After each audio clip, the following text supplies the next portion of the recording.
Berita duka saudara datang dari mantan Kepala BNPB Letjen Purnawirawan Doni Monardo. Doni meninggal pada hari ini sekitar pukul 5:30 sore. Sebelum berpulang, Doni saudara diketahui sudah 3 bulan menderita sakit dan dirawat intensif di rumah sakit.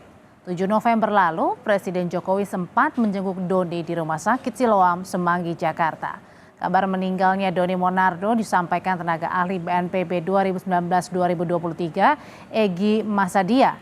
Doni pernah menjabat sebagai Kepala BNPB sekaligus Ketua Satgas COVID-19 pada 2019-2021. Bismillahirrahmanirrahim. Assalamualaikum warahmatullahi wabarakatuh. Yang saya hormati Bapak.